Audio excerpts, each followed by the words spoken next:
YCP ప్రభుత్వం నిర్మించిన భవనాలు, వాటిలో సదుపాయాలు పొలిటికల్ హీట్ పెంచుతున్నాయి. 500 కోట్ల ఖర్చుతో వైఎస్ జగన్ తన వ్యక్తిగత విలాసాల కోసం మహల్ ని కట్టించాడని సోషల్ మీడియాలో టీడీపీ ఆరోపణలు చేస్తోంది. అయితే ఇవి ప్రభుత్వ భవనాలేనని, రాష్ట్రపతి గవర్నర్ల ఆతిథ్యం కోసం జగన్ కట్టించారని వైసీపీ అంటోంది. 4 సార్లు సీఎం అయిన చంద్రబాబు చేయని పనిని జగన్ చేశారని వైసీపీ తెలుపుతోంది. మరి అతి త్వరలోని రుషికొండలో ప్యాలెస్ లు చూసేందుకు చంద్రబాబు కూడా రానున్నారు. ఈ భవనాలు విశాఖకు ఎంతవరకు అవసరం? ఇందులో ఖరీదైన సౌకర్యాలు కల్పించారా? సోషల్ మీడియాలో జరుగుతున్న ప్రచారంలో వాస్తవం ఎంత? ఇదే టాపిక్ పై ఇవాళ డిబేట్ లో చర్చిద్దాం. ఈ రోజు డిబేట్ లో మనతో పాటు జనసేన నుంచి రజనీ గారు జూమ్ లైవ్ లో రెడీగా ఉన్నారు. అలాగే అనలిస్ట్ పాపారావు గారు, టీడీపీ నుంచి దారుణ్ నాయక్ గారు జూమ్ లైవ్ లో సిద్ధంగా ఉన్నారు. నమస్తే అండి, వెల్కమ్ టు డిబేట్. రజనీ గారు, మీరు చెప్పండి. ఇప్పుడు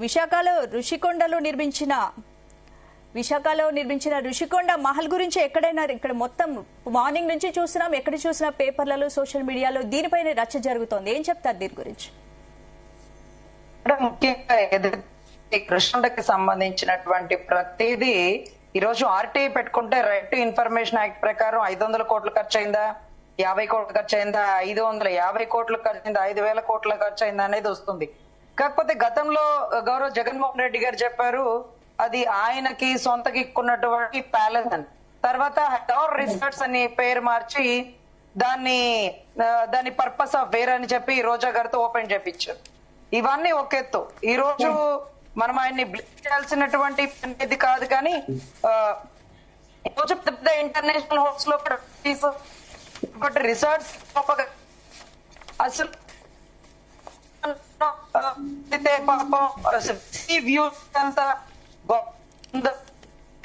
చేయండి. ఇది ప్రధానమంత్రి గారు, రాష్ట్రపతి గారు ఉండడానికి వచ్చినప్పుడు అసలు ఇంతకీ గవర్నమెంట్ దీన్ని తెలుసుకో, దీని ఖర్చు ఎంత అయింది, ఇది యాస్టీస్ గా ప్రభుత్వ ఖజానా నుంచే ఖర్చు పెట్టారా, లేకపోతే 500 ఖర్చు అని చూపిస్తూ 5,000 ఖర్చు అంటూ ఖజానాలో ఏమన్నా ఖాళీ చేశారా? ఇవన్నీ వెరిఫికేషన్ చేయొచ్చు, తప్పలేదు. ఇప్పుడు ప్రభుత్వం ఉన్నది కూటమి ప్రభుత్వమే కాబట్టి దేనికి వాడారు, ఎంత ఖర్చు పెట్టారు అనేది పూర్తి డీటెయిల్స్ తీసుకోవచ్చు.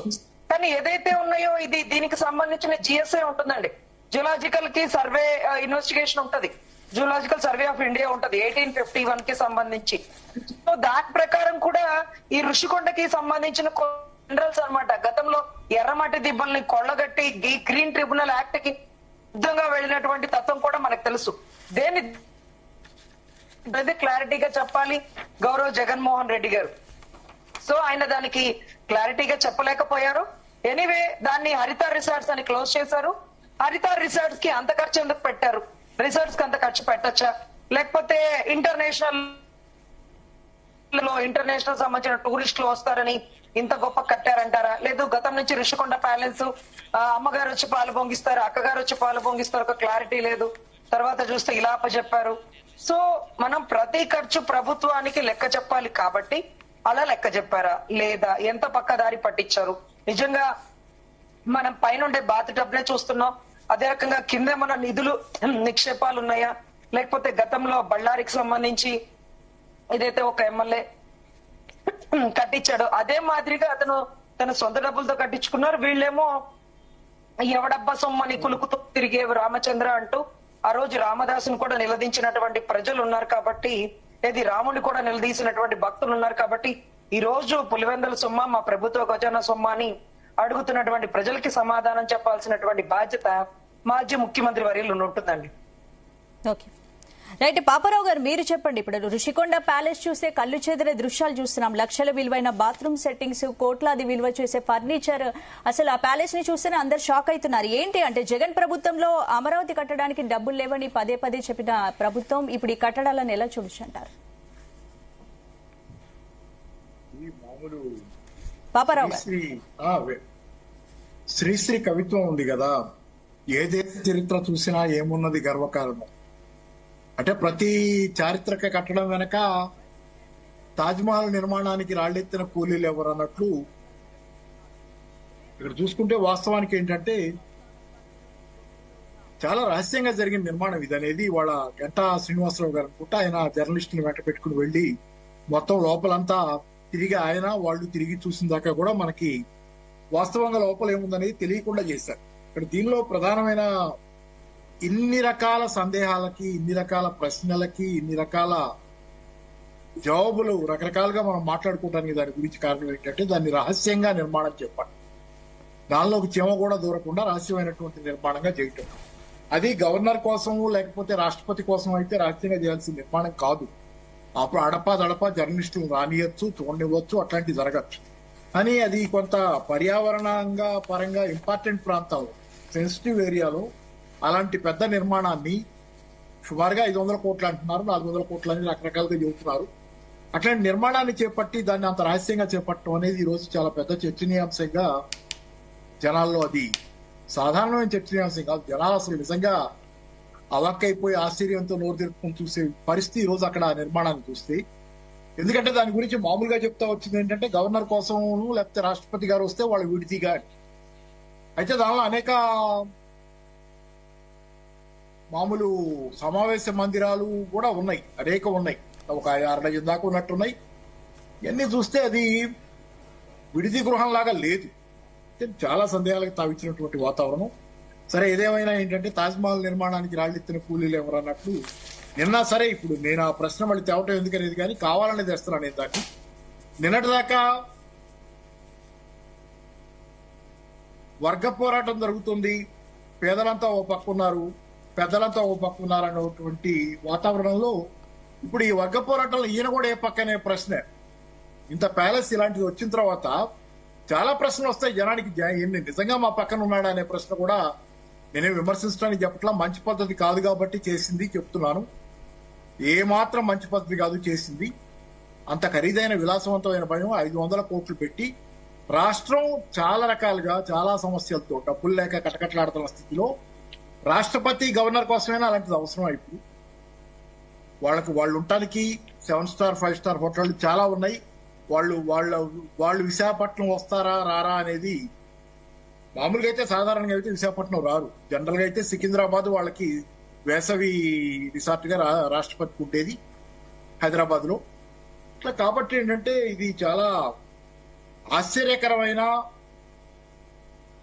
ద్వంద్వ ప్రవృత్తి తాలూకు ఎగ్జాంపుల్ అనేది. చెప్పేది ఒకటి చేసేది ఒకటి దానికి ఉదాహరణగా నిలబడే ఇదా అనేది ఇంకా చాలా చర్చ ఉంది దీని వెనక. వాళ్ళు కూడా ఇంకా జవాబులు చెప్పుకోవాల్సిన, వైసీపీ వాళ్ళు లేకపోతే జగన్ అయినా స్వయంగా జవాబులు చెప్పుకోవాల్సినవి చాలా ఉంటాయి దీనిలో.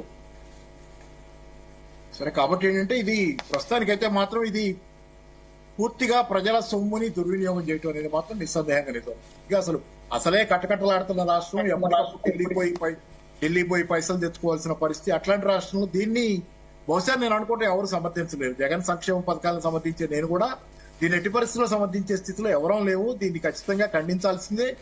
పూర్తిగా దుర్మార్గం. ఈ రకమైనటువంటి స్థాయిలో డబ్బుల్ని దుర్వినియోగం చేయడం అనేది పరమ దుర్మార్గం అన్నది మాత్రం నిజం.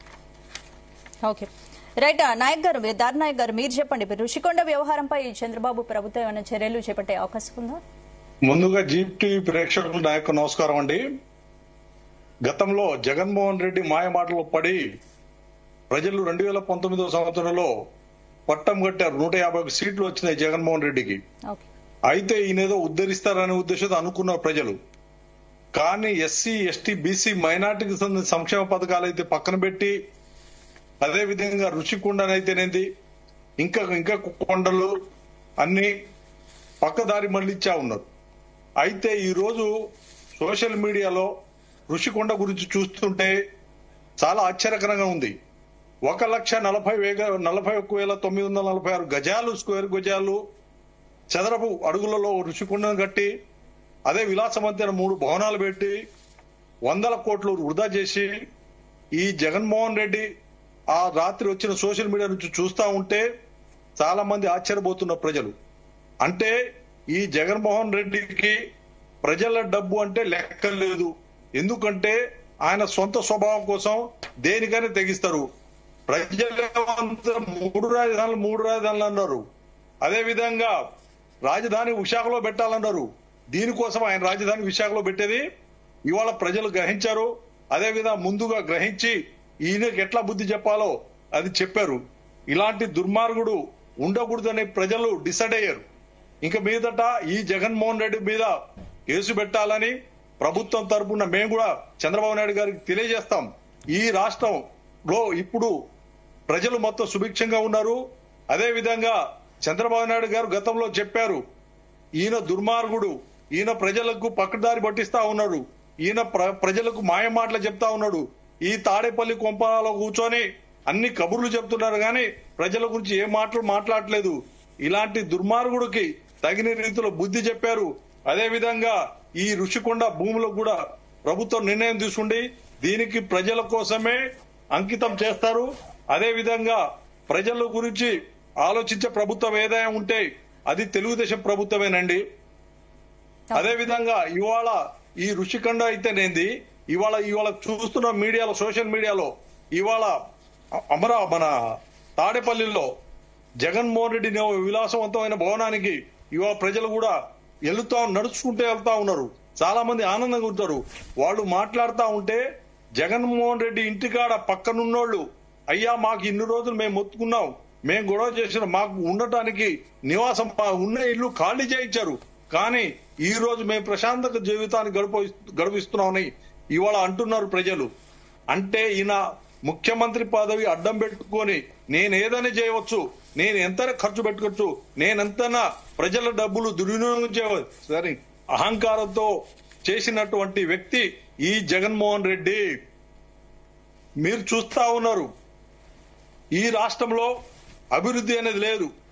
అభివృద్ధి మొత్తం గాలికి వదిలేశారు. చేసేందుకల్లా ఒకటే బటన్ నొక్కే కార్యక్రమం. ఈ బటన్ నొక్కేదేముందో ఈయన నొక్కాల్సిన అవసరం లేదండి. ఆఫీసులో ఉన్న అటెండర్ కూడా నొక్కొచ్చు. ఓడిపోగానే ముఖ్యమంత్రి గారు ఒక మాట చెప్పారు, నేను బటన్ నొక్కినా నా మహిళలు, నా చెల్లెమ్మలు నన్ను ఓటేయలేదని. ఆ బటన్ నొక్కాల్సిన అవసరం లేదు.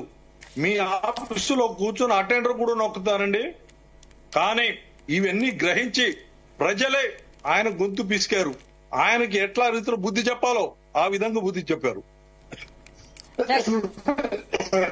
ఓకే, శ్రీదేవి గారు.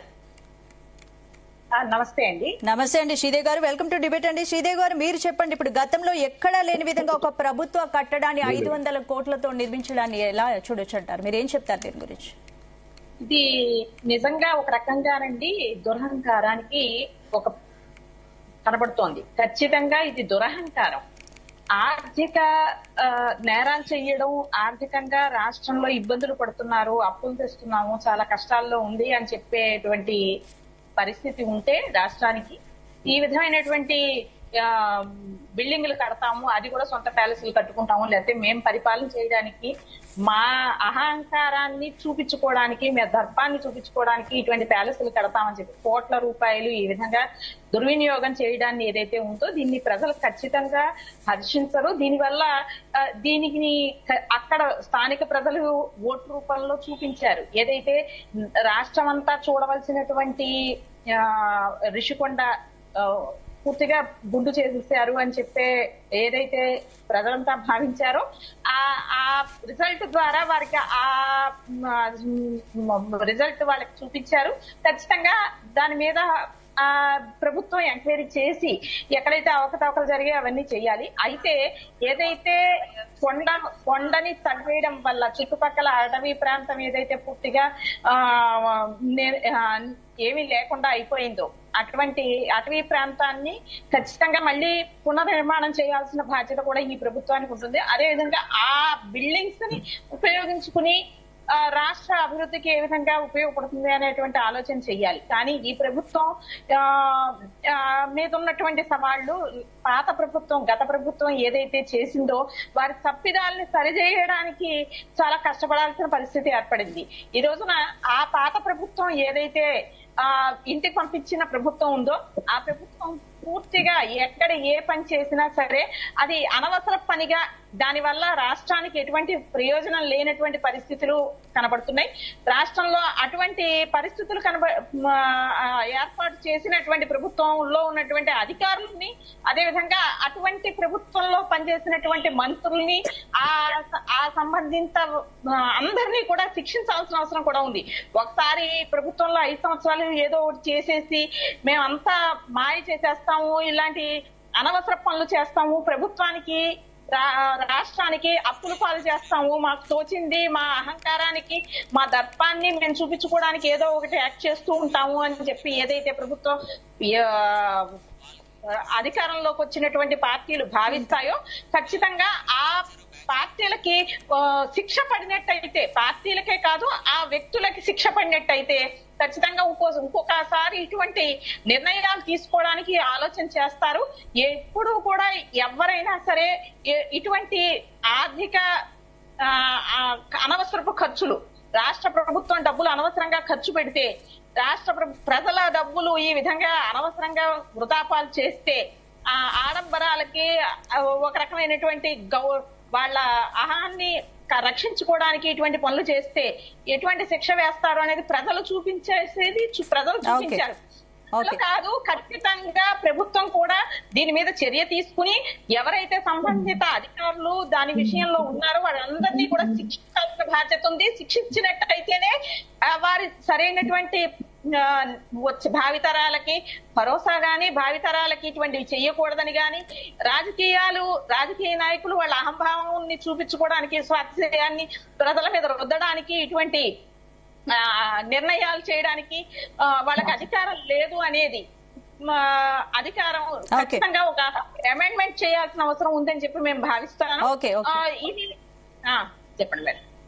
రైట్, మళ్ళీ మాట్లాడతాం. శ్రీదేవి గారు, రజనీ గారు మీరు చెప్పండి. ఇప్పుడు ఋషికొండను తవ్వి భవనం నిర్మించడంపై ఇప్పటికే న్యాయస్థానంలో విచారణ జరుగుతోంది. మరి అయినా కూడా భవనాలు నిర్మించడంలో ఆంతర్యం ఏంటి, అసలు ఎలా చూడొచ్చు?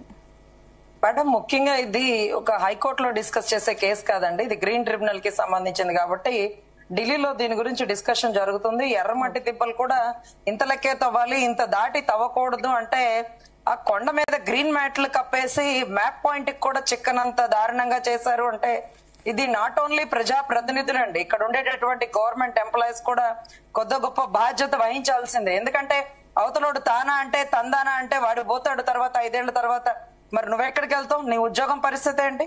సో ఇదే వ్యవస్థ మారాలండి. పెద్ద పెద్ద ఐఏఎస్లు సైతం ఐపీఎస్లు సైతం జైలుకు వెళ్ళొచ్చాక కూడా ఇటువంటి గ్రీన్ ట్రిబ్యునల్ కేసుల్లో సార్ ఇంతకు మించి మీరు తవ్వడానికి వీల్లేదు, లా అండ్ ఆర్డర్ ఇష్యూ అవుతుంది, కోర్టు ఇష్యూ అవుతుంది, కంటెంప్ట్ ఆఫ్ ద కోర్ట్ అవుతుంది అంటూ ఎందుకు అధికారులు చెప్పలేకపోతున్నారు? 5 ఏళ్లుండే పాలకుల కింద ఎందుకు ఈ గవర్నమెంట్ ఎంప్లాయీస్ చెంచాగిరి చేస్తున్నారు? సో దీన్ని ముందు మనం కంట్రోల్ చేయాల్సినటువంటి బాధ్యత ఉంటుందండి. మోరోవర్ దీనికి సంబంధించి వచ్చి ఏదైతే ఇది జియాలజికల్ సంబంధించి ఒక మినరల్స్ సంబంధించిందండి. ఎందుకంటే అంతకు మించినటువంటి విలువైనటువంటి మినరల్స్ అనేది ఈ ఎర్రమట్టి దిబ్బల నుంచి ఇసుక తవ్వకాల నుంచి పోతుంది. దీన్ని ఆంధ్ర యూనివర్సిటీలో జియాలజికల్ డిపార్ట్మెంట్ వాళ్ళు ఒక కీలకంగా సర్వే చేస్తారు. ఇది 1851 నుంచి జరుగుతున్నటువంటి కొంత సర్వే. అంటే మనకు తెలిసి కొంత తెలియక కొంత చాలా డ్యామేజ్ అవుతున్న పరిస్థితి అయితే మనం చూస్తున్నాం. సో మోర్ ఓవర్ దీనికి సంబంధించిన శిక్షలు కూడా చాలా కీలకంగా ఉంటాయండి, ఎందుకంటే ఇది అంత తేలిగ్గా వదిలేసేది కాదు. తర్వాత ఇంకొకటి ఏంటంటే మోర్ ఓవర్ దీనికి సంబంధించి ఇక్కడ ప్రజా ప్రతినిధులు జారుకున్నారేమో కానీ గవర్నమెంట్ ఎంప్లాయీస్ శిక్షార్హులు అయిపోతారు. సో ఇక్కడ ఎవరెవరు ఉన్నారు, ఏ డిపార్ట్మెంట్, సెంట్రల్ గవర్నమెంట్ ఉందా, స్టేట్ గవర్నమెంట్ ఉందా, ఎంఆర్ఓ ఎంత కోఆపరేట్ చేసినాడు, ఈ ఎర్రమట్టి దిబ్బలు కనపడకుండా గ్రీన్ మ్యాట్లు కప్పడం ఏంటి, ఇప్పటి వరకు బ్లూ మార్కెట్లు కట్టి కట్టడాలు ఏంటి, ఎగ్జిక్యూటివ్ క్యాపిటల్ తెస్తానని రాష్ట్ర ప్రజలకి మాటిచ్చిన గౌరవ్ జగన్మోహన్ రెడ్డి గారు దానికి భూమి పూజ చేయకుండా ఈ ప్యాలెస్ కి ఎందుకు భూమి పూజ చేశారు? ఇది రాష్ట్రపతి భవనా, లేకపోతే ప్రధానమంత్రి భవనా, లేకపోతే ఆయన కోసం కట్టుకున్నాడా, లేకపోతే హరిత రిసార్ట్సా అనేది ఒక క్లారిటీ అప్పచెప్పాల్సినటువంటి బాధ్యత ఉంటుందండి. ఇది హైకోర్టు పరిధి దాటి గ్రీన్ ట్రిబ్యునల్ అంటే ఒక ఢిల్లీకి సంబంధించిన రిపోర్ట్ అన్నమాట. దాన్ని కూడా ఏమార్చి కనీసం అక్కడ కూడా తలెత్తుకొని పరిస్థితుల్లో ఈ రోజు రాష్ట్రాన్ని తలదించుకునేలాగుంటే ఇప్పుడు పర్యాటక శాఖకు వచ్చి గౌరవ పవన్ కళ్యాణ్ గారు దాంట్లో డిపార్ట్మెంట్ లో ఇప్పుడు ఆయనే కదా మంత్రిక. సో ఏదైతే గ్రామీణ అభివృద్ధి కాకుండా పర్యాటక శాఖలో కూడా ఆయనే కీలకమైన వ్యక్తి కాబట్టి వీటి గురించి ప్రతిదీ తవ్వుతాడండి. తవ్వే కొద్దీ వచ్చే నిధులు నిక్షేపాలాగా ఏదో బాత్రూమ్ బాత్రబ్ అంటే అప్పట్లో బళ్ళారిలో గాలి జనార్దన్ రెడ్డి గారు ఆయన సొంత డబ్బుతో కట్టుకున్నాడా, అవినీతి డబ్బుతో కట్టుకున్నాడా, వాట్ ఎవర్ ఇట్ మేబీ, ఈయన ప్రభుత్వ ఖజానా నుంచి కొల్లగొడితే అదేమన్నా పులివెందుల సొమ్మ, ప్రతి రూపాయికి లెక్క చెప్పాల్సి ఉంటుందండి. సో అదే కాకుండా రాష్ట్ర ప్రజలు ఎదురు చూస్తున్నారు అప్పుల పాలు ఎందుకు అయిపోయిందని, ఏ రూపాయి ఎంత ఖర్చు పెట్టారని, ఏ బటన్ దేనికి నొక్కారని, ఎన్ని కోట్ల నిధులు పక్కదో పట్టించారని. నిన్న మొన్న మాకు తెలిసింది ఏంటంటే పాపం రోజా గారికి సంబంధించి పర్యాటక శాఖ ఆవిడ క్రీడా రంగాలకు సంబంధించిన ప్రైజ్ మనీ కూడా పక్కదో పట్టించిందని, ఆడుదాం ఆంధ్రాలో ఆంధ్రాని ఆడుకున్నారని, 100 కోట్ల స్కామ్ బయటపడబోతుందని. సో వీటన్నిటికీ ఒక ప్రజా ప్రతినిధులే కాదండి తప్పు చేసింది. వీళ్ళు వెనకాల చెంచాగిరి చేసిన ప్రతి government employee to they are liable to punish అనమాట. రేపు కోర్టుకొచ్చి వాళ్ళు చెప్తారు సమాధానం. వీళ్ళు ఏమాత్రం చెప్తారో మాకు తెలియదు కానీ రెస్పాండెంట్ 1, 2, 3 అంటూ ప్రిన్సిపల్ సెక్రటరీ నుంచి పంచాయతీ సెక్రటరీ వరకు పార్టీలుగా చేసేది కోర్టు. ఈ రోజు మరి వాళ్ళు తప్పించుకున్నా వీళ్ళు తప్పించుకోలేరు. కాబట్టి నేను ఒకటే చెప్తున్నాను గవర్నమెంట్ ఎంప్లాయీస్ కి, ప్రజాప్రతినిధులు మారినా మారకపోయినా సో వాళ్ళతో పని లేకుండా మీరు చిత్తశుద్ధిగా ప్రజాసేవ చేయండి. ఎందుకంటే మీరు చదివింది public service commission, public service చేయాలని రావాలి. కానీ మీరు ప్రజాప్రతినిధులకి సర్వీస్ చేయాలంటే పొలిటికల్ సర్వీస్ ఏమన్నా ఎగ్జామ్ ఉంటుందేమో అదేమన్నా పెట్టి రాయండి. IAS అనే ఉద్యోగాలు ఏమన్నా ఉంటే కానీ IAS లు IPS లు చదువుకొని మీరు జైలుకి వెళ్లి చిత్తం జీ హుజూర్లు అంటే మరి మాకెందుకు ఈ కర్మ అనేటటువంటి పరిస్థితుల్లో రాష్ట్ర ప్రజలు ఉన్నారు. సో ప్రభుత్వ ఖజానాని కాపలా కాయాల్సినటువంటి గవర్నమెంట్ ఎంప్లాయీస్ కూడా ఈ రోజు మాకెంత మీకెంత అంటూ వాటాలు ఇస్తూ ప్రజాప్రతినిధులకు ఇవ్వడం అయితే జరుగుతుందనేది వాస్తవం అండి. ఈ రోజు నిన్న కూడా చంద్రబాబు గారి మీటింగ్ లో IAS లకి IPS లకు ఒకటే చెప్పారు, ఇన్ని సంవత్సరాల ప్రభుత్వం నేను చూశాను, ఇంత దారుణంగా అధికారులు పనిచేయడం ఏ రోజు చూడలేదు అంటూ ఆయన కూడా వ్యక్తీకరించారు. ఆయన భావ స్వేచ్ఛ అంటూ బీపీలు వచ్చినాయి, ఏపీలు వణుకుతున్నాయి అంటూ ప్రజా కార్యాలయాల్ని లేకపోతే ఈ రోజు పార్టీ కార్యాలయాన్ని ధ్వంసం చేశారు, సెక్రటేరియట్ తాకట్టు పెట్టారు, ఈ రోజు వైజాగ్ కి సంబంధించిన కలెక్టర్ ఆఫీసులు తాకట్టు పెట్టారు. ఏం మిగిల్చారు రాష్ట్రానికి? ఖజానా జీరో చేసి వెళ్ళిపోతారు, అప్పులు చేసి ప్రజలు క్వశ్చన్ చేస్తున్నారండి. అమరావతి కట్టడానికి ఓపిక లేని ఆయన ప్యాలెస్ ఎందుకు కట్టాడు, ఎందుకు అన్ని కోట్లు ఖర్చు పెట్టారు? హరిత రిసార్ట్స్ గతంలో ఇన్ని కోట్ల ఖర్చుతో ఎప్పుడన్నా ఎవరన్నా నిర్మించిన దాఖలాలు ఉన్నాయా? ఇదేమన్నా ప్యాలెసా? సో ఇవన్నిటికి కూడా సమాధానం చెప్పాల్సిన బాధ్యత ఉందండి. ఒకవేళ ఆయన చెప్పలేకపోయినా ప్రభుత్వం కూటమిదే కాబట్టి RTI ప్రకారం తీసి ప్రతి రూపాయికి గవర్నమెంట్ ఎంప్లాయీస్ తో సహా ప్రజా ప్రతినిధి కూడా లెక్క చెప్పి కక్కించాల్సినటువంటి బాధ్యత కూటమి ప్రభుత్వం మీద ఉందండి. ప్రతి రూపాయి మా కష్టార్జితం, మేము కట్టిన పనులు ఖజానాలు ఉన్నాయి కాబట్టి సో సర్వసాధారణంగా అధికారికంగా అడిగే అధికారం మాకుంది, సమాధానం చెప్పాల్సిన బాధ్యత వాళ్ళకు ఉందండి. ఓకే పాపారావు గారు, ఇప్పుడు మీరు ఇంతకుముందు అన్నట్టు రాష్ట్రపతి గవర్నర్ల కోసమే ఈ భవనం కట్టించామని వైసీపీ ఒకవైపు సమర్థించుకుంటుంది. ఒకవేళ రాష్ట్రపతి గవర్నర్ల కోసమే కట్టించాల్సి వస్తే మరి అంత ఎక్స్పెన్సివ్ గా కట్టించాల్సిన అవసరం ఏముందంటారు? అసలు అవసరమే లేదు. రాష్ట్రపతి గవర్నర్ల కోసం ఇది రాజధాని అయితే అయిన తర్వాత అసలు రాజధాని ప్రమాణ స్వీకారం ఎన్నికల తర్వాత ఆయన చేస్తానన్నారు. అక్కడ రాజధానిలో చేస్తాను, విశాఖపట్నం రాజధానిగా అఫిషియేట్ చేసేది అక్కడ నా ప్రమాణ స్వీకారంతో అని. దానికి ముందుగానే అంటే ఏదో ఉంది కదా, నాడా దొరికిందని గుర్రంగా ఉన్నారని. ఇప్పుడు ముందు నాడా దొరికిందని చెప్పి గుర్రంగా ఉన్నట్లుగా అసలు అక్కడ ఏమీ లేదు, ఏమీ లేకుండానే రాష్ట్రపతి గవర్నర్ వస్తారనేది జస్ట్ అది కొంత వింటానికి కూడా నమ్మశక్యమైన మాటగా లేదు. వాస్తవానికి రాష్ట్రపతి గవర్నర్ దానిలో చాలా డొక్క తిరుగులు ఉన్నాయండి. ఏ దేనికి సరైనటువంటి జవాబులు లేవు అక్కడ. వాస్తవానికి ఆయన కోసమే కట్టుకుంటున్నారు అనేది కూడా కొంత ఆరోపణలు పదే పదే వచ్చినాయి.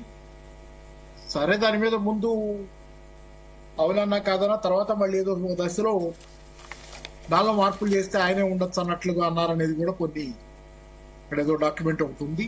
ఏదేమైనా ఏంటంటే జరిగింది చాలా ఆబ్వియస్ గా 100% దాన్ని సమర్థించుకోవడానికి వీలు లేనటువంటి తప్పు కాదు, అది నేరం. తప్పంటే తెలియక దొరికిపోయేది, దాన్ని మరి సర్దిద్దుకోవడానికో లేకపోతే క్షమాపణ చెప్పడానికి వీలయ్యేది. కావాలని ఇంటెన్షనల్ గా జరిగిందని తెలిసిపోతున్నప్పుడు మరి భవనాల పిచ్చేంటో ఇదేంటో మరి పూర్తిగా కానీ ఇన్ని బిల్డింగ్లు ఏం చేసుకుంటారు, ఈ బిల్డింగ్లు కట్టుకుని ఈ పిచ్చేంటో అనేది ఒకటి కొత్త. అసలు చాలా విచిత్రమైనటువంటి అది ఈ రకమైన బిల్డింగ్లు కట్టుకొని. అంటే ఎప్పుడు నేను పేద ప్రజల మనిషిని అని జగన్ అంటూ ఉంటారు, మరి అద్భుత కట్టడాలపై అదే కదా నేను ఇందాక రౌండ్ లో చెప్పింది అదే. నేను పెత్తందారులు వర్సెస్ పేద ప్రజలు అన్నారు, మరి నిలబడాలి కదా. పెత్తందారులను మించినటువంటి ప్యాలెస్లు కట్టుకుంటున్నప్పుడు మనం పెత్తందారుల ఖాతాలో మన పేరు కూడా ఉంది. ఇప్పుడు అటు ఆ పెత్తందారులని వాళ్ళందరినీ అన్నావు, నాకు కూడా అభ్యంతరం లేదు దాని గురించి. పెత్తందారులే కావచ్చు, నాకు కూడా అదే ఫీలింగ్ ఉంది. అయితే నువ్వు కూడా భిన్నమైన వాడివి కాదు, నువ్వు కూడా పెత్తందారులో ఒకటివే నువ్వు తేల్చినప్పుడు జనాలు అందుకే తెలుసుకున్నారు. ముసుగేసుకున్న పెత్తందారు, ముసుగులు లేని పెత్తందారులని ముసుగు లేకపోతేనే బెటర్ అని చెప్పి అనుకున్నారు.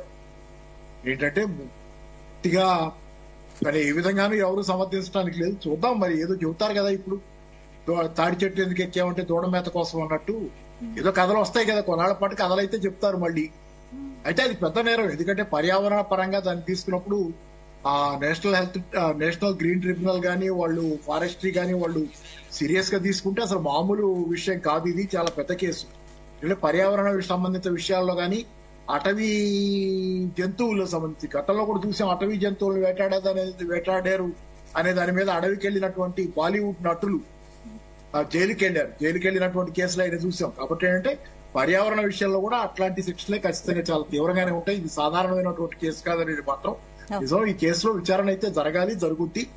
ఎందుకంటే చిన్న విషయం కాదు అది. రిషికొండ అనేది అది వాళ్ళందరికీ తెలిసినటువంటి టూరిస్ట్ హెవెన్. అలాగే దానిలో కూడా చాలా జాగ్రత్తలు తీసుకుని టూరిజాన్ని ఆ ప్రాంతాన్ని కాపాడుకుంటానే టూరిజం చేయాలనేది, అట్లాంటి ప్రాంతంలో ఇష్టానుసారం నరుకుళ్ళు పొట్టుళ్ళు చేసి భవనాలు నిర్మించడం అంటే అది సామాన్యమైనటువంటి తప్పు కాదనేది మాత్రం నిజం. రైట్. ఇజ్రాయిల్ గారు వైసీపీ నుంచి జాయిన్ అయ్యారు. నమస్తే అండి ఇజ్రాయిల్ గారు. ఇజ్రాయిల్ గారు చెప్పండి, ఇప్పుడు ఏపీ గత ప్రభుత్వ హయాంలో రోడ్లు కూడా సరిగ్గా లేవనే ఆరోపణలు ఉన్నాయి. మరి ఇప్పుడేమో ఋషికొండ భవనాన్ని చూస్తే కళ్ళు చెదిరేలాగా కనిపిస్తున్న ఇన్ని కోట్లతో ఎందుకు నిర్మించారు? దీని గురించి మీరు ఏం చెప్తారు? మేడం అది చెప్పండి. ఇప్పుడు ఎక్కడా కూడా నేను దాచేసేది కాదు, లేదంటే దోగరమూతలు చేసేది కాదు. అది పబ్లిక్ గానే ఒక కమిటీ వేసి ఆ కమిటీ నిర్ణయం తీసుకుని కమిటీ ఆమోదం పొందిన తర్వాతే నిర్మాణం చేసినటువంటి ప్రాజెక్ట్ అది. అది ఎక్కడ కూడా జగన్మోహన్ రెడ్డి గారు సొంతానికి ఉపయోగించుకున్నామని కానీ, లేదు జగన్మోహన్ రెడ్డి గారు విలాసవంతమైన లైఫ్ ఎంజాయ్ చేద్దామని చేసిన కార్యక్రమం కాదు అది. ఖచ్చితంగా అది ఇప్పుడు ప్రభుత్వానికి ఉపయోగపడుతుంది. అది ప్రభుత్వం ఉపయోగించుకోవచ్చు. అప్పుడు మా ప్రభుత్వం వస్తే మా ప్రభుత్వ పరంగా రాజధాని అక్కడ పెట్టి అక్కడి నుంచి లావాదేవీలు చేయాలి, ప్రభుత్వ కార్యక్రమాలు జరపాలని ఆలోచన చేసే కార్యక్రమం. దురదృష్టవశాత్తు ప్రజలు మాకు అవకాశం ఇవ్వలేదు కాబట్టి, ఇప్పుడు వచ్చినటువంటి కూటమి ప్రభుత్వానికి అవకాశం ఇస్తున్నారు కాబట్టి ఖచ్చితంగా ప్రభుత్వం ఇప్పుడున్న ప్రభుత్వం దాన్ని ఉపయోగించుకోవచ్చు. ఇప్పుడు ఇందులో దాపరకం చేసే అవకాశం లేదు కదా మేడం. ఇప్పుడు ప్రజలు వీళ్ళు ఇప్పుడు కూటమి నాయకులు కానీ లేదంటే ఎల్లో మీడియా కానీ విపరీతమైన ప్రచారం చేస్తున్నారు. మరి అప్పుడు ఓన్లీ హంగామా చేసి ఏదో శాశ్వత నిర్మాణం లేకుండా ఆ రోజు చంద్రబాబు నాయుడు గారు 2014 నుంచి 2019 వరకు 6,000 కోట్ల రూపాయలు ఖర్చు పెట్టారని లెక్కలు చూపించారు. మరి అక్కడెక్కడ శాశ్వత నిర్మాణాలు ఉన్నాయి, శాశ్వత భవనాలు కనిపించినాయి. మరి ఈ రోజు ఇక్కడ ఉన్నటువంటి నిర్మాణం చూపిస్తే మరి నిన్న గంటా శ్రీనివాసరావు గారు అదంతా కూడా వాళ్ళందరినీ తీసుకువెళ్ళి మీడియా తీసుకెళ్లి కెమెరాలు పట్టుకెళ్లి అదంతా కూడా ఎలా నిర్మాణం చేశారు ఏంటనేది కూడా చూపించారు. అది ఎక్కడ కూడా నాణ్యత లోపం లేకుండా నిర్మాణం జరిగింది. ఆ జరిగినటువంటి నిర్మాణం అంటే రాజధాని కోసం ఎక్కడ భవనాలు నిర్మించలేదు. మరి 500 కోట్లు పెట్టి ఋషికొండ నిర్మించడాన్ని ఎలా చూడొచ్చు? అలా కాదు మేడం. ఇప్పుడు రాజధాని కోసం అని కాదు కానీ ఒకవేళ ప్రభుత్వం వస్తే ఖచ్చితంగా అక్కడి నుంచే పరిపాలన రాజధాని నడిపిస్తామని చెప్పేసి జగన్మోహన్ రెడ్డి గారు అన్నారు. అక్కడ కావాల్సినటువంటి బ్లాక్లను కూడా ఏర్పాటు చేశారు. అక్కడ ఎక్కడ కూడా తప్పుదలు ఎక్కడ కనిపించట్లేదే, అక్కడ దొల్లతనం కనిపించట్లేదే. ఇప్పుడు 500 కోట్ల రూపాయలు నిర్మాణం చేశారంటున్నారు. 500 కోట్ల నిర్మాణంలో ఎక్కడైనా డొల్లతనం ఉందా? ప్రతిదీ కూడా నాణ్యమైనదే వాడారు కదా. ఒక విఐపీలు ఒక రాష్ట్రపతి కానీ లేదు ఒక ప్రధానమంత్రి కానీ లేదంటే ఒక గవర్నర్ గాని వచ్చినప్పుడు అక్కడ ఉండటానికి చాలా వీలుంది. అవునండి, రాష్ట్రపతి గవర్నర్ల కోసం ఇంత ఖరీదైన భవనం కట్టారు కదా. ఇంత ఖరీదైన భవనాలు కట్టాల్సిన అవసరం ఏంటి రాష్ట్రపతి గవర్నర్ల కోసం? అంటే ఖరీదైనది కాదు. అక్కడ ఒక నిర్మాణం చేసామో అది క్వాలిటీగా చెయ్యాలి, అది భవిష్యత్తులో ఉపయోగపడాలి, అది ఫ్యూచర్ కి మనందరికీ కూడా ఉపయోగం ఉంటుందని ఆలోచనతో చేసిన నిర్మాణం. అందులో ఏ విధమైన లోపాలు ఏమీ లేవు. అక్కడ అన్ని కూడా క్వాలిటీగా నిర్మాణం. ఆ నిర్మాణం గురించి గందరగోళం చేయవలసిన అవసరం ఉంది మేడం. ఇప్పుడు వీళ్ళు చేసినటువంటి నిర్మాణానికి ఎలా అసెంబ్లీకి వెళ్తాం మేము, లేదు సచివాలయానికి వెళ్ళండి, అన్ని కూడా ఒక మాత్రం వర్షం వస్తే లీకేజ్ అయిపోయే పరిస్థితి. మరి దానికి ఆ రోజుని చంద్రబాబు నాయుడు 2014 నుంచి 2019 వరకు 6,000 కోట్ల రూపాయలు ఖర్చు పెట్టారని చెప్పారు. మరి దాని మీద కూడా ఆరా తీయాలి కదా. మరి ఈ రోజు ఒక 500 కోట్ల రూపాయలు పెట్టి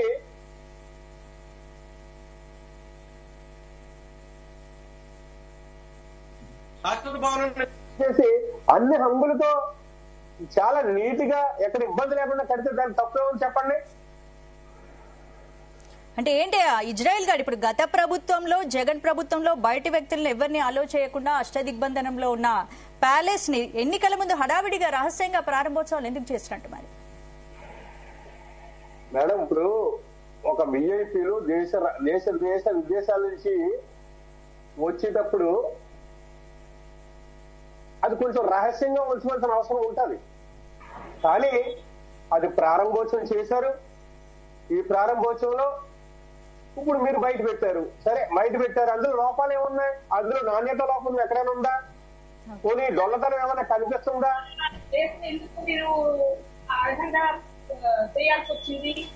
పూర్తిగా అంత పెద్ద బిల్డింగ్ కనీసం దారి రోడ్డు మార్గాలు ఆంధ్ర రాష్ట్రంలో కనీసం రోడ్లు లేదు అనే పరిస్థితి ఉంటే, పక్క రాష్ట్రాల వాళ్ళందరూ విమర్శించే పరిస్థితి ఉంటే, ఆంధ్ర రాష్ట్రంలో కనీస రోడ్లు లేవు, ఆ ఊరు వెళ్తే ఆ రాష్ట్రం వెళ్తే తెలుస్తుంది పరిపాలన అంటే ఏమిటి అని పక్క రాష్ట్రాల వాళ్ళు తెలుసుకునే పరిస్థితిలో ఉన్నప్పుడు ఈ రాష్ట్రంలో కనీసం రోడ్లు వేయకుండా అటువంటి బిల్డింగ్ ప్రధానమంత్రి వస్తాడు, లేకపోతే రాష్ట్రపతి వస్తారు, లేకపోతే విదేశాల వాళ్ళు వస్తారు, లేకపోతే అంత సంపూర్ణ ఆహ్వానం చూపించాలంటే చూపించడానికి అటువంటి బిల్డింగ్ కట్టాము. నాణ్యత లోపం లేదు అంటే నాణ్యత లోపం లేకపోవడం అనేది అర్హత, లేకపోతే అది గ్రీన్ ట్రిబ్యునల్ అనేటువంటి ఒక మంచి వాతావరణం ప్రాంతాన్ని పూర్తిగా కాంక్రీట్ జంగిల్ చేయడం అనేది మీ పార్టీ యొక్క లేకపోతే మీ నాయకుల యొక్క సిద్ధాంతమా?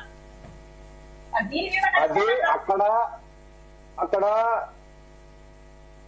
మసిపూసి మారేడుకాయ చేసిన పరిస్థితి ఏమీ లేదు. ఖచ్చితంగా మసిపూసి మారేడుకాయ చేయవలసిన అవసరం లేదండి. అక్కడ చేయలేదు కూడా. ఖచ్చితంగా క్లియర్ గా అన్ని సార్ అది దేనికి అనేది ఇప్పుడైనా ఒక క్లారిటీ వచ్చిందా మీకు? ఎందుకంటే ఒకసారి రాష్ట్రపతి భవన్ అంటారు, ఒకసారి ప్రధానమంత్రి భవన్ అంటారు, ఇప్పుడేమో హరితార్ రిసార్ట్స్ అన్నారు, ఆఖరికి రోజా గారితో ఓపెన్ చేపించారు. ఇప్పుడైనా మరి మీరు ఆ క్లారిటీగా చెప్తున్నారు. విదేశీయులు వస్తే విలాసంగా బాత్రూమ్ లోంచి సముద్రాన్ని చూడడం కోసం గౌరవ జగన్మోహన్ రెడ్డి గారు అంత క్వాలిటీగా కట్టిస్తే దాని మీద మీ అనుమానాలు ఏంటి? సెక్రటేరియట్ మీద చూపించచ్చు కదా అంటున్నారు. ఏ సెక్రటేరియట్ భవనాల్లో అయితే ఆయన కూర్చొని ఇన్ని సంవత్సరాలు 5 సంవత్సరాలు పరిపాలన చేశాడో ఏముంది ఇక్కడ మట్టి దిబ్బలు అంటాడు. కళ్ళ ముందు బిల్డింగ్లు కనపట్లేదా? కంట్లో ఉన్న శుక్లాలు తెప్పించుకున్నాడా అని ఈ రోజు రాష్ట్ర ప్రజలు అడుగుతున్నారు. మరి ఈ రోజు రోడ్లు లేవు. సింగిల్ రోడ్ అయితే ఆంధ్ర, డబుల్ రోడ్ అయితే హైదరాబాద్ అని చెప్పిన వాళ్ళ సొంత సోదరికి కాదమ్మా రోడ్లు వేపిస్తానని చెప్పాల్సింది పోయి 500 కోట్లతో రాష్ట్రపతికో ప్రధానమంత్రికో వచ్చే విదేశాల వాళ్ళకో ఈ రోజు విలాసాలుగా రూములు పెట్టుకోవడానికండి మా ప్రభుత్వ ఖజానా సొమ్ముంది. హరితా రిసార్ట్స్ వచ్చేవాడు సముద్రం చూస్తాడు కానీ బాత్రూమ్ లోంచి సముద్రం చూస్తున్నాడా? బెడ్రూమ్ లోంచి సముద్రం చూస్తున్నాడా? ఫెసిలిటీస్ చూస్తాడా? వాడు ఈ రోజు ఏదో పని మీద వస్తాడు, పని చూసుకుంటాడు, పోతాడు. ఉండే దాంట్లో ఉండే ఫెసిలిటీస్ ఇవ్వండి. ఇంటర్నేషనల్ పెద్ద పెద్ద హోటల్స్ ఉన్నాయి, అంతకు మించిన ఫెసిలిటీస్ మీరు ఇస్తారా? అది మా ఖజానాలోంచి డబ్బు తీసి ప్రతి రూపాయికి లెక్క చెప్పాలి. ఈ రోజు మీరు గంటకో మాట చెప్పకండి. మొదటిదాకా ప్రధానమంత్రి అన్నారు, రాష్ట్రపతి అన్నారు, మా ఆవిడకి ఇష్టం అని ప్యాలెస్ అన్నారు, ఆఖరికి పోయి రోజా గారితో ఓపెన్ చేపించారు. ఇప్పుడు మీరేమో ఒక క్లారిటీ తీసుకొని దాంట్లో తప్పే ఉంది, సెక్రటేరియట్ లో భవనాల్లో దాంట్లో అడగరా, దీంట్లో అడగరా? దేంట్లో అడగాలో ప్రతి రూపాయికి లెక్క చెప్పాలండి. ఈ రోజు ఇచ్చలుడిగా వాడడానికి దేవి పులివెందల సొమ్ము కాదు. అంత గొప్ప రాముండే రామదాసు నిలదీశాడు. ఎవడబ్బా సొమ్మని కులుకుతూ తిరిగేవు రామచంద్ర అని గుర్తుందా అండి? ఈ రోజు రాష్ట్ర ప్రజలు అడుగుతున్నారు, ఎవడు బాబు సొమ్మని పులివెందల సొమ్మ అని అడుగుతున్నారు. సమాధానం చెప్పాలి కదా. రోడ్లు లేక మేం చూస్తుంటే, నీటి ఫెసిలిటీ లేక అవతల చూస్తుంటే ఈ రోజు మీరు విలాసవంతాలుగా విదేశాల వాళ్ళు వచ్చి ఉండిపోవడానికి బాత్రూమ్ లోంచి మీరు సీ వ్యూ చూపిస్తారా? మీరు దానికా ఈ రోజు ఖజానా డబ్బులు ఖాళీ చేయడానికి? సో ఖచ్చితంగా సమాధానం చెప్పాలండి. రజనీ గారు ఒక్క నిమిషం అండి, ఇజ్రాయిల్ గారు చెప్పండి. ప్రభుత్వ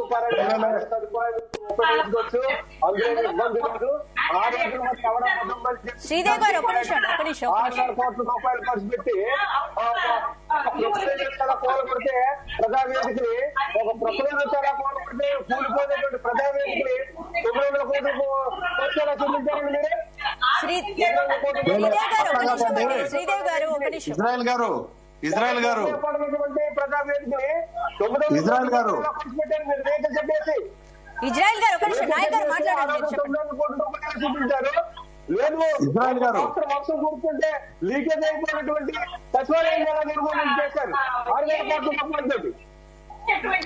ఇజ్రాయెల్ గారు అన్ని హంగులు ఏర్పాటు చేసి అందరికీ అనుగుణంగా ఇజ్రాయెల్ గారు ఒక్క నిమిషం అండి, ఇజ్రాయెల్ గారు ఒక్క నిమిషం. ఇజ్రాయెల్ గారు నిర్మాణం చేస్తే దీన్ని పెద్ద రాజ్యాంగం చేయాల్సిన అవసరం లేదండి. ఇజ్రాయెల్ గారు చెప్పండి, నాయక్ గారు మాట్లాడండి, మీరు మాట్లాడండి. చెప్పండి. ఇజ్రాయెల్ గారు అదే విశాఖ ఉమ్మడి విశాఖ జిల్లాలో అరకులో అయితేనేంది, పాడేరులో అయితేనేంది, తాగడానికి నీళ్లు లేక, హాస్పిటల్ లేక అవస్థలు పడుతా ఉన్నారు. ఈయనేదో విశాఖ విధిస్తానని వాటర్ ప్రాజెక్ట్ తీసుకురాలేదా జగన్మోహన్ రెడ్డి గారు? ఎక్కడ ఉద్దానంలో వాటర్ ప్రాజెక్ట్ తీసుకురాలేదా? అది లేక ప్రతి ఒక్కరికి తెలుసు రాష్ట్రంలో ఎట్లా ఉంది, రాష్ట్రంలో ఎట్లా ఉంటే ఈయన ఎంత దుర్మార్గం వ్యవహరించారు. పవన్ కళ్యాణ్ గారు వెళ్ళి ఉద్దానం బాధితులందరూ పవన్ కళ్యాణ్ గారు తీసేయండి. అక్కడ ప్యాలెస్ కట్టింది ఎవరు? పవన్ కళ్యాణ్ విషయం కాదండి, అక్కడ ప్యాలెస్ కట్టింది ఎవరు? జగన్మోహన్ రెడ్డి గారు కదా. ఇజ్రాయెల్ గారు ఒక్క నిమిషం అండి, ఒక్క నిమిషం ప్లీజ్ వెయిట్. నాయక్ గారు మాట్లాడారు. కనిపించట్లేదా? 17 మెడికల్ కాలేజీలు కనిపించట్లేదా? అట్లా కాదమ్మా, ప్రతి ఒక్కరికి తెలుసు, ఇవాళ విశాఖలో అనకొండను మింగేసిన తాడేపల్లి. వాటి గురించి ఎందుకు మాట్లాడారు మీరు? భోగాపురంలో ఎయిర్పోర్ట్ కనిపించట్లేదు, అది కూడా చూపించండి. లేలే అట్లా కాదండి, ప్రతి ఒక్కరికి తెలుసు రాష్ట్రంలో. అదే విధంగా విశాఖలోను రుషికొండను మింగిన తాడేపల్లి అనకొండ జగన్మోహన్ రెడ్డి అనే విషయం అందరికీ తెలుసు. కాకపోతే ఇప్పుడు లేదండి, ఇప్పుడు దాకా సోషల్ మీడియాను అలౌ చేయలేదు. అక్కడ సోషల్ మీడియా అలౌ చేయలేదు, ప్రజలకు లోపల పంపించలేదు. అక్కడ ఏం జరుగుతుందో కూడా ప్రజలకు తెలియదు. ఇజ్రాయెల్ గారు ఒక్క నిమిషం అండి, ఇజ్రాయెల్ గారు ప్లీజ్ వెయిట్ సార్. ఇజ్రాయెల్ గారు ఒక్క నిమిషం అండి, ఒక్క నిమిషం నేను మాట్లాడతాను మీతో. నాయక్ గారు మీరు చెప్పండి, ఇప్పుడు చంద్రబాబు విశాఖ పర్యటన తర్వాత రిషికొండ ప్యాలెస్ భవితవ్యం తేలనుందని అంటున్నారు. మరి ఇన్ని కోట్లు ఖర్చు పెట్టిన ప్యాలెస్ ను కూల్చివేయాలన్న డిమాండ్లు కూడా వస్తున్నాయి. ఏం చెప్తారు దీని గురించి? ఒకటమ్మా, చంద్రబాబు నాయుడు గారు ముందు నుంచే చెప్తున్నారు, విశాఖలోనే రుషికొండను మింగేసిన తాడేపల్లి అనకొండ అని. అదే విధంగా ఈయన అభివృద్ధి చేయలేదు. ఇప్పుడు ఈ రోజు సోషల్ మీడియాలో వచ్చిన తర్వాత ప్రజలకు తెలిసింది అక్కడ ఏం జరిగింది, ఎలాంటి భవనాలు కట్టారనేది. అదే విధంగా మన ఇజ్రాయెల్ గారు చెప్తారు, ఆయన ఏదో కట్టించాడు, అక్కడ రాష్ట్రపతి వస్తాడు, ప్రధానమంత్రి వస్తాడు. అదే విధంగా ఇవాళ ఆయన ఏది బాత్రూమ్, ఒక్క బాత్రూమ్ కదిలి 2 కోట్ల. ఇది ఎక్కడ చూసామా మనం?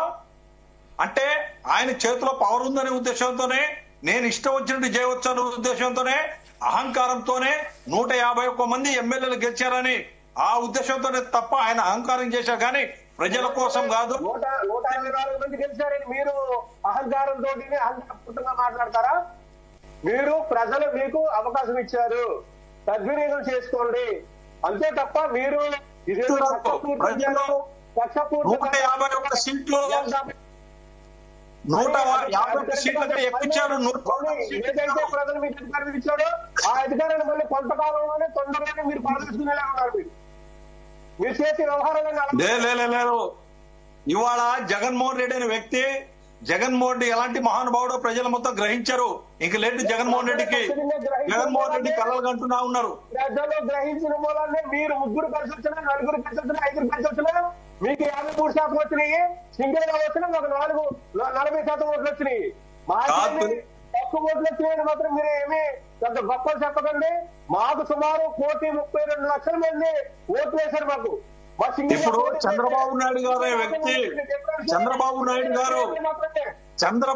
గారు రాష్ట్రానికి ముఖ్యమంత్రి అయిన తర్వాత రాష్ట్రం సస్యశ్యామలం ఉంది. అదే విశాఖపట్నంలో నుంచి గంజాయి సాగు చేస్తా ఉన్నారండి. ఇజ్రాయెల్ గారు ఇంతకుముందు గంజాయి అనేది ఎక్కడ విన్నారా? ఎక్కడ చూశారా? రాష్ట్ర తెలుగుదేశం ప్రభుత్వంలో, జగన్మోహన్ రెడ్డి ప్రభుత్వంలోనే గంజాయి ఎక్కడి నుంచి సరఫరా అవుతుంది. అదే విశాఖపట్నం జిల్లా నుంచి దేశవ్యాప్తంగా వ్యాపిస్తా ఉంది.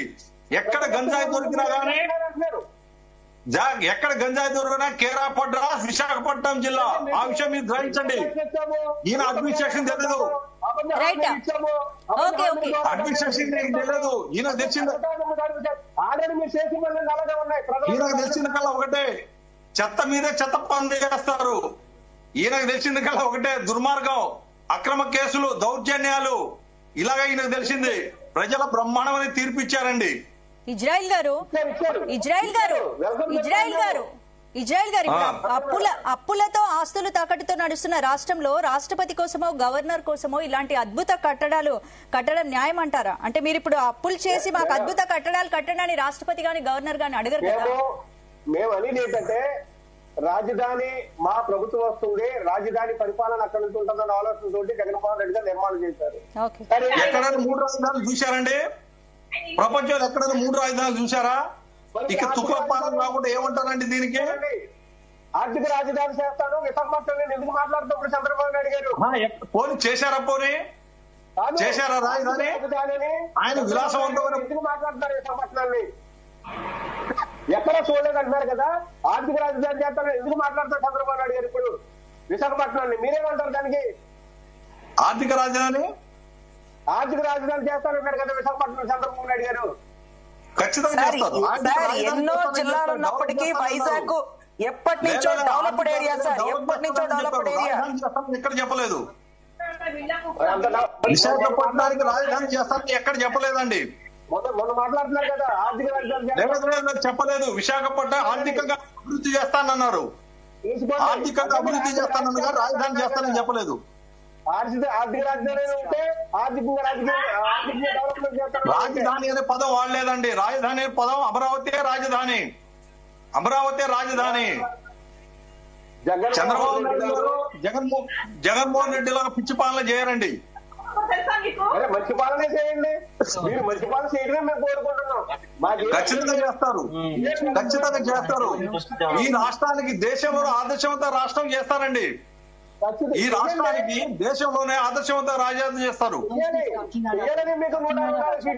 కాదండి, ఈయన ఉన్న రోజులు ఏ రోజున ప్రజల కోసం ఢిల్లీకి వెళ్ళారండి?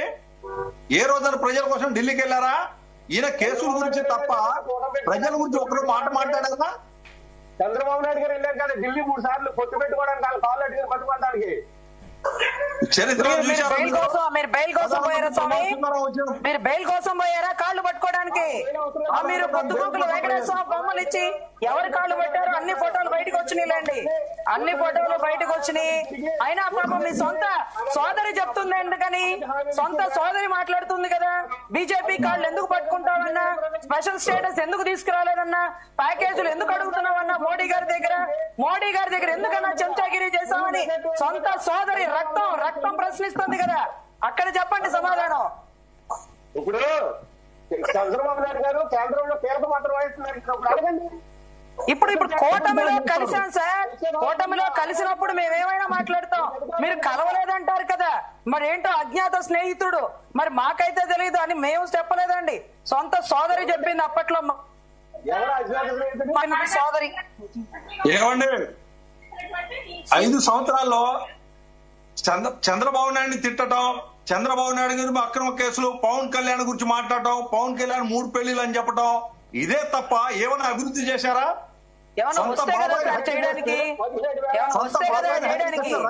వ్యక్తి రాష్ట్రాన్ని ఏం డెవలప్ చేయాలో అర్థం కాక 3 ముక్కలాట ఆడారు. బాగు చేశారు, మీకు కనిపించలేదా? ఆ నాడు నేడులో బోల్డ్ స్కామ్ ఉన్నట్లేండి, బయటకు తీస్తున్నారు. మెడికల్ కాలేజ్ కనిపించట్లేదా? అవును, మెడికల్ కాలేజ్ లో ఒక ఎక్విప్మెంట్ లేదంట, ఒక ఫ్యాకల్టీ లేదంట, ఒక లెక్చరర్ కి జీతాలు ఇవ్వరంట. అసలు ఏం జరుగుతుంది సార్ ఆ మెడికల్ కాలేజీ? ఏ ఒక్కరు జాయిన్ అవ్వట్లేదేంటి? 2019 వరకు మీరు ఎన్ని నిర్మాణాలు చేశారు చెప్పండి మేడం. సరే అసలు ఏం ఫెసిలిటీస్ లేవంట సార్, ఏం ఫెసిలిటీస్ లేవంట. బందర్ లో మెడికల్ కాలేజ్ ఒకటి కట్టారంట. బందర్ మంత్రి లేకపోతే బందర్ ఎమ్మెల్యే అంటున్నారు మన వాళ్ళందరూ ఇక్కడే చదువుకోవచ్చు అని. అదేదో ఇంటర్ కాలేజ్ అనుకున్నాడేమో, ఆయనకుండే నాలెడ్జ్ అంతవరకే కాబట్టి. అభివృద్ధి అంటే రంగులేయటం అంటారా? ఇద్రాల్ గారు ఒక్క నిమిషం శ్రీదేవ్ గారు మీరు మాట్లాడండి. చెప్పండి శ్రీదేవ్ గారు మాట్లాడండి మీరు.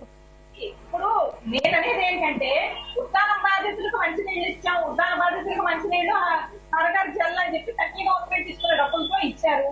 రాష్ట్రంలో సెంట్రల్ గవర్నమెంట్ ఎక్కడెక్కడికి ఏ డబ్బులు ఇస్తుందో అనే దాని మీద వాళ్ళు ఇచ్చిన వాటికి తప్పనిసరిగా వాళ్ళకి లెక్క చెప్పాలి అన్న వాటిని మీరైతే ఖచ్చితంగా అలాగే ఖర్చు పెట్టారనుకుంటున్నాను కొంతవరకు అయినా.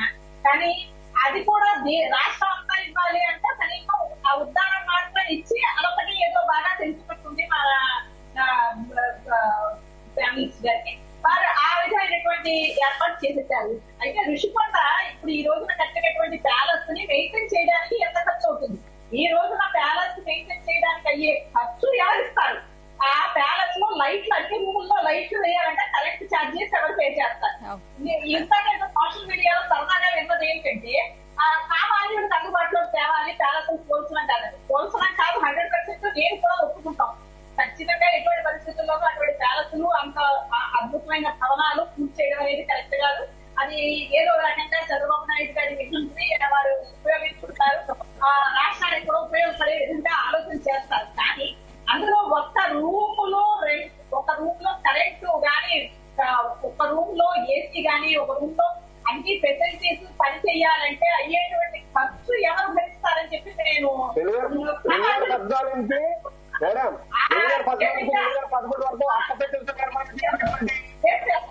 రాష్ట్ర ప్రభుత్వానికి కనీసం అధికారికి ఆఫీసులు మెయింటైన్ చేయడానికి, అధికారులకి జీతాలు ఇవ్వడానికి, లేకపోతే అవ్వాతాతలకి అన్నం పెట్టడానికి, లేకపోతే అన్న క్యాంటీన్లకు మెయింటైన్ చేయడానికి, ఇలా అనేక చిన్నవి చేయడానికి కూడా డబ్బులు లేనటువంటి రాష్ట్రంలో, కనీసం రోడ్ల నిర్మాణం జరగనటువంటి రాష్ట్రంలో, ఈ రాష్ట్రంలో ఎటువంటి విద్యార్థులకి డిగ్రీలు ఇచ్చాం, ఇంకోటి డ్రాప్ అవుట్స్ ఎందుకు పెరుగుతున్నారు, దానిపై తాగే కేసులు ఎందుకు పెరుగుతున్నాయి? 2014 నుంచి 2019 వరకు చంద్రబాబు నాయుడు గారి పరిపాలనలో గుప్పుడు మట్టెట్టు చేశారు రోడ్డు మీద.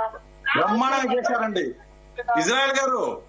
2014 నుంచి 2019 దాకా రాష్ట్రంలో ఎక్కడైనా ధర్నాలు గాని 2014 నుంచి 2019 దాకా పట్టభద్రులతో నిర్మాణం చేస్తే ఊరుకోలేదు, సాగుబట్టి చెవులు మూసారు. చిన్న సోషల్ మీడియాలో పోస్ట్ పెడితే ఆ పోస్ట్ కూడా సిఐడి అర్ధరాత్రులు గోడలు దూకుతుందండి. సిఐడి విధి విధానాలేంటో, సిఐడి బాధ్యతలేంటో విస్మరించి ఈ రోజు జగన్మోహన్ రెడ్డి గారు చెప్పినట్టుగా ఒక పోస్ట్ పెట్టిన రంగనాయకమ్మ గారిని ఎత్తకొచ్చి, లేకపోతే ఇంకొక పోస్టులు పెట్టిన అర్ధరాత్రులు మనుషులను ఎత్తకొచ్చి ఈ రోజు ఏం చేస్తుందో అర్థం కాని పరిస్థితుల్లో సిఐడి. వీటన్నిటికంటే మించి ఈ రోజు ఉద్దాన సమస్య గురించి చెప్పారండి. ఉద్దాన సమస్య ఎర్రమనాయుడు గారు ఉన్నప్పుడు కేంద్రం నుంచి తెచ్చిన నిధుల నుంచి తీసుకొచ్చినటువంటి నీటి పారుదల ప్రాజెక్టులు అక్కడ ఉన్నాయి. ఈ రోజు నీళ్ల వల్లే సమస్య ఉందనేటటువంటి విషయాన్ని ఎప్పుడో వెలికి తీశారు, శిలాఫలకం కూడా వేశారు. అప్పుడు ప్రజలందరూ ఎందుకు ఇబ్బంది పడ్డారు? ఏమీ ప్రయోజనం లేదు సార్. ఉద్దాన వాళ్ళకి చెప్పకండి, ఊరుకోరు. ఎందుకంటే వాళ్ళందరూ పవన్ కళ్యాణ్ గారి అభిమానులు. అటు చూస్తే కట్టించింది చూస్తే చంద్రబాబు గారు, నిధులు తెచ్చిందేమో ఎర్రమనాయుడు గారు, ఫైనల్ గా శిలాఫలకం పక్కన ఫోటో దిగింది మాత్రం జగన్మోహన్ రెడ్డి గారు. ఇది జరిగింది వ్యవస్థ. రైట్. ఇజ్రాయెల్ గారు ఒక పక్క సంక్షేమ పథకాల కోసం ఆంధ్రాలో ఆస్తులు తాకట్టు పెట్టింది జగన్ సర్కార్, మరోవైపేమో ఇలాంటి అక్రమ కట్టడాలు కట్టుకుంటూ వెళ్ళింది. ఏంటి ఈ కట్టడాల గురించి ఏం చెప్తారు? నిబంధనలకు విరుద్ధంగా జగన్ సర్కార్ ఈ కట్టడాలు కట్టిందనే ఆరోపణలు వస్తున్నాయి. మేడం, రిషికొండ అనేది 5 కమిటీ సభ్యులతో ఒక కమిటీ వేసి కమిటీ వెరిఫై చేసిన తర్వాత కమిటీ అంటే ఇప్పుడు 5 అరెస్ట్ చేయమంటారు అంతేనా? కమిటీ టూరిజం ప్రాజెక్ట్ పేరుతో ప్యాలెస్ నిర్మాణం జరిగింది అంటున్నారు. టూరిజం ప్రాజెక్ట్ పేరుతో నల్లతనం కనపడుతుందా? ఎక్కడైనా లోపాలు ఉన్నాయా? లేదంటే ఎక్కడైనా నిర్మాణంలో ఎక్కడైనటువంటి అవకతవకలు జరిగాయని మీరు వెరిఫై చేసుకోండి, తప్పేముంది? అయ్యో సార్, మీరు తప్పకుండా విషంద్రీనే, ఖచ్చితంగా విషంద్రీనే. ఈ దేశానికి ఉండవలసిన వాళ్ళు కాదు, ఈ రాష్ట్రంలో ఉండవలసిన వాళ్ళు కాదు. ఈ రాష్ట్రాన్ని అప్పులు చేస్తూ, ఈ రాష్ట్రంలో అప్పులు బాధలు పడుతూ, ఈ రాష్ట్రంలో రోడ్లు లేకుండా, అక్కలు లేకుండా ఇబ్బందులు పడుతున్న సంక్షేమ పథకాలు అవసరమైనటువంటి అనేక మంది ఇక్కడ బాధలు పడుతూ ఉంటే రాష్ట్ర ప్రజలు ఎదుటి వారికి నీతులు చెప్పేటప్పుడు మనం ఎంతవరకు నీతులు పాటించామనేది గమనించుకోవాలి. ఎంతవరకు మనం నీతులు వల్లిస్తున్నామో ఎంతమంది చెప్పేటప్పుడు మనం ఎంత నీతిలో ఉన్నామని ఒకసారి వల్లించుకోవాలి.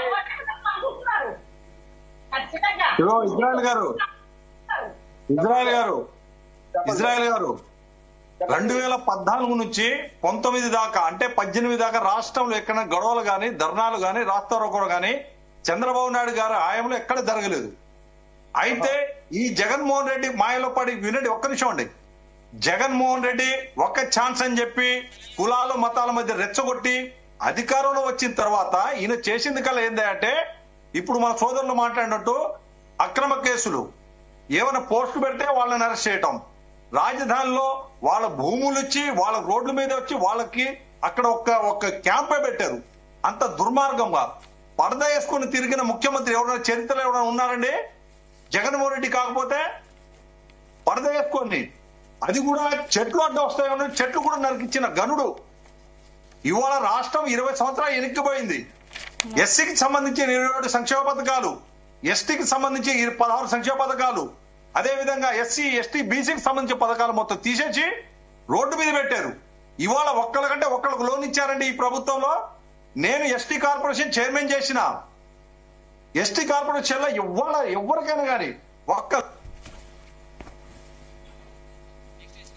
Okay right. రజనీ గారు మీరు ఏం చెప్తారు ఫైనల్ గా? 2014 మేడం, దీనికి కన్క్లూజన్ అంటూ ఏమీ లేదండి. వైజాగ్ లో ఎంపీ గారు ఎందుకు కిడ్నాప్ అయ్యారో మాకు తెలియదు, ఎంఆర్ఓ గారు ఎందుకు చనిపోవాల్సి వచ్చిందో మాకు తెలియదు. వీటన్నిటికంటే మించి ఈ ఋషికొండ అంటే మాకు అర్థం కావట్లేదండి. మన పైన చూస్తున్నే బాత్రూమ్ టబ్బే చూస్తున్నాం, దానికొండే ఏమన్నా నిధులు నిక్షేపాలు దాచిపెట్టారో. గతంలో కూడా మేము తిరుపతిలో చదువుకునేటప్పుడు చంద్రగిరి కోటలో ఏదో గతంలో ఇక్కడ ఏం జరుగుతుందని తెలుసుకుందామని వస్తే ఎన్నో అక్రమ కేసులు కూడా బనాయించారని టీడీపీ అంటోంది. అవునండి, గతంలో మీరు చూసారు కదా, వారాహి యాత్ర ఎక్కినప్పుడు కూడా అన్నయ్య పైకి ఎక్కి ఆ ఋషికొండని డ్రోన్ కెమెరాతో వీడియో తీసే వరకు దాని లోపల ఇంత పెద్ద ప్యాలెస్, ఇన్ని రోడ్లు, ఇన్ని హంగులు, ఇన్ని కరెంటు విద్యుత్ దీపాలు అంటూ మేము అప్పుడు కనువిందుగా చూసాము. అదేంటో బార్కెట్లు కూడా బులిగే పెట్టి లోపల ఏం జరుగుతుందో కూడా మాకు అర్థం కాని పరిస్థితి. చంద్రబాబు అక్రమ అరెస్ట్ కాదండి, అక్రమ అరెస్ట్ కదా, కొల్లు రవీంద్ర గారు అరెస్ట్ అక్రమ అరెస్ట్ కాదా, ధూళిపాల నరేంద్ర గారు. ఈ రోజు మనం అవినీతి గురించి అడుగుతుంటే ఆయనేమో 5గురు కమిటీ ఉన్నటువంటి శాసనం ద్వారా ఇది నిర్మితమైంది. ఇప్పుడు ఐదుగురిని అరెస్ట్ చేయండి. మా జగన్మోహన్ రెడ్డి గారికి ఇంకొక విషయం ఏంటంటేనండి, వైజాగ్ ఎగ్జిక్యూటివ్ క్యాపిటల్ అన్నాక కనీసం ఎగ్జిక్యూటివ్ క్యాపిటల్ కి భూమి పూజ చేయలేదు సరికదా, వాళ్ళందరినీ మాయ చేసి అక్కడ రియల్ ఎస్టేట్ పెంచేశారండి. చివరాఖరులో కూడా అదేదో ఆరామస్థాన్ అంటూ పెట్టినటువంటి సర్వే ద్వారా కూడా ఇంకా అక్కడే ప్రమాణ స్వీకారం అంటూ బెట్టింగ్లు కట్టారండి. బెట్టింగ్లు కట్టారు, ఆయన కూడా ఎత్తుకొస్తారు. మొత్తం లెక్క చెప్తారు సార్. ఎందుకంటే వైజాగ్ లో ఏమేం జరుగుతున్నాయో మాకేం తెలియదు. ఎనీవే ఇక్కడ ఏది జరుగుతున్నా సరే, సరే అమరావతి భూములకి రెక్కలు వచ్చినాయి, వైజాగ్ భూములకి రక్షణ వచ్చిందిలేండి. సరే వైజాగ్ భూములకి రక్షణ వచ్చిందండి. సార్ ఇక్కడ ఎగ్జిక్యూటివ్ క్యాపిటల్ అనే దాన్ని వెనక్కి తీసుకున్నారు, మీకు తెలుసా? సార్ ఇది మేడం ఒక్కటే కన్క్లూజన్ ఏంటంటే, ఇది కోర్టులో కేసు వెనక్కి తీసుకున్నారు. గౌరవ జగన్మోహన్ రెడ్డి గారు రాజధానుల బిల్లుని వెనక్కి తీసుకున్న కూడా వైజాగ్ ప్రజలని మోసం చేశారు. ఇంకా కూడా రాజధాని ఇదే వచ్చేస్తుంది, ఇక్కడే ప్రమాణ స్వీకారం. ఇప్పుడేమంటున్నారంటే వైజాగ్ రాజధాని అయ్యాక అప్పుడు రాష్ట్రపతి కోసం భవనం అంటున్నారు. మరి ఇదే రాజధాని గతం నుంచి చెప్పి కదా అక్కడ రియల్ ఎస్టేట్ పెంచి పాపం పెద్ద ఎమ్మెల్యేలు అప్పుడే భూమి పూజలు చేసి గెస్ట్ హౌస్లు కట్టుకునింది. సో ఎవరిని మాయ చేస్తున్నారు, ప్రజల్లా లేకపోతే మోసం చేసుకుంటున్నారు, అర్థం కాని పరిస్థితి. జగన్మోహన్ రెడ్డి గారికి గతంలో ఒక్క నిమిషం అమ్మ చెప్పండి గతంలో వైఎస్ఆర్ పార్టీ సింబల్ మీద విజయమ్మ పోటీ చేస్తే ఓడొచ్చారు. ఏమంటే ఇజ్రాయెల్ గారు, గతంలో విజయమ్మ పోటీ చేశారు వైఎస్ఆర్ పార్టీ ఫ్యాన్ గుర్తు మీద, ప్రజలు ఓడించారు. విశాఖపట్నం అనేది వైజాగ్ అనేది ప్రశాంత పరిస్థితి. నాయక్ గారు ఇప్పుడు రిషికొండపై 500 కోట్లు పెట్టి నిర్మించిన ఈ నిర్మాణాలపై బాబు ప్రభుత్వం ఏం చేయబోతుంది? అక్కడ అరాచకాలు జరగవు, కానీ ఈ ప్రభుత్వం జగన్మోహన్ రెడ్డి ప్రభుత్వం చేత అరాచకాలు జరుగుతా ఉన్నాయి. అదే విధంగా గంజాయితే అనేక నేరాలు జరుగుతా ఉన్నాయి. దీనికి మూలం వైఎస్ఆర్ పార్టీ నాయకులు, అక్కడ ఉన్న నాయకులు, వైఎస్ఆర్ పార్టీ నాయకుడు వాళ్ళకి సమీక్షలు చేయకపోవటం, పట్టించుకోకపోవటం. కానీ ఇలాంటి వ్యక్తి విశాఖకి ఏదో డెవలప్ చేస్తానని ఋషికొండను పోయి బోడికొండ చేసేసి ఇవాళ ప్రజలు సొమ్మును మొత్తం వృధాగా పెట్టి, అదే విధంగా ఇవాళ ఏమంటున్నారు, మరి ఇజ్రాయెల్ గారు అంటున్నారు మన డబ్బులు రాష్ట్రపతి వస్తారు, ప్రధానమంత్రి వస్తారని ఆ వృధా చేసింది కదా. అదే విధంగా లక్షల కోట్లు ఇవాళ అప్పు తీసుకొచ్చారు. దీనికి అంటున్నారు, మీరే మళ్ళీ అంత విలాసవంతమైన భవనం ఎలా కట్టాలంటున్నారు, మీరే అంత హంగులు ఎందుకు కావాలంటున్నారు. ఇవాళ లక్షల కోట్లు అప్పు తీసుకొచ్చారండి, లక్షల కోట్లు వృధా చేశారు.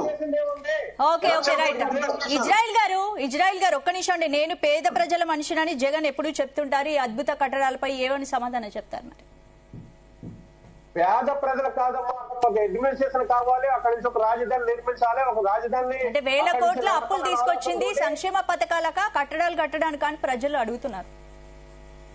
ఇప్పుడు చంద్రబాబు నాయుడు గారు ఏమీ లేకుండానే పటికల పెట్టిన తీసుకొచ్చి లేదా అట్ట పెట్టిన తీసుకొచ్చి 6,000 కోట్ల రూపాయలు ఖర్చు పెట్టారని చెప్పారు కదా. కానీ ఇక్కడ రుజువు అవుతుంది కదా, 500 కోట్ల రూపాయలు అయితే 14 బ్లాక్ నిర్మాణం చేస్తే ఇందులో ఒక్క నిమిషం. ఇవాళ ఇజ్రాయెల్ గారు ట్రైబల్ విలేజ్లలో ఒక రోడ్డు లేదు, ట్రైబల్ విలేజ్ లో ఒక రోడ్డు లేదు. అదే విధంగా ట్రైబల్ కి సంబంధించిన ఎస్సీ ఎస్టీకి సంబంధించిన బెస్ట్ ఆఫ్ స్కీమ్ తీసేశారు. చదువుకుంటా 17,000 మంది రోడ్డు మీద పడ్డారు. ఇవాళ ఎస్సీకి సంబంధించిన ల్యాండ్ పర్చేస్ స్కీమ్ తీసేశారు. అదే విధంగా హాస్టల్ మొత్తం అధ్వానంగా తయారైపోయింది.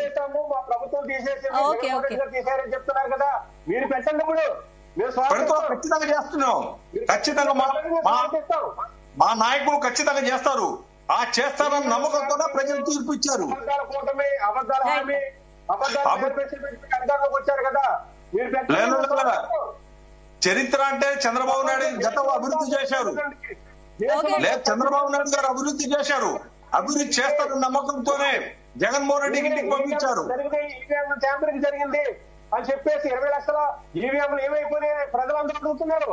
అంటే 151 సీట్లు వచ్చినప్పుడు ఈవీఎం బాగా పనిచేసినాయా, బ్యాంక్ పనిచేసినాయా? 151 సీట్లు వచ్చినప్పుడు ఈవీఎం బాగా పనిచేసినాయి. ఇప్పుడు పనిచేస్తే ఇది ట్యాంపరింగ్ జరిగింది. అలా ఇప్పుడు ట్యాంపరింగ్ జరిగిందా?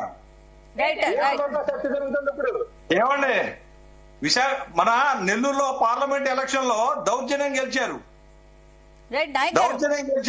ప్రజలు ఓటేమీ లేదు, వైఎస్ఆర్సీపీ వాళ్ళే ఓటేసుకున్నారు. లోకల్ బాడీ ఎలక్షన్ లో దౌర్జన్యం గెలిచారు. అది దౌర్జన్యం అంటే. Okay, right. Thank you Rajani గారు, థ్యాంక్ యూ పాపారావు గారు, థ్యాంక్ యూ నాయక్ గారు, థ్యాంక్ యూ శ్రీదేవి గారు, థ్యాంక్ యూ ఇజ్రాయిల్ గారు. ఇది వాళ్ళ debate. Keep watching Zee Telugu news.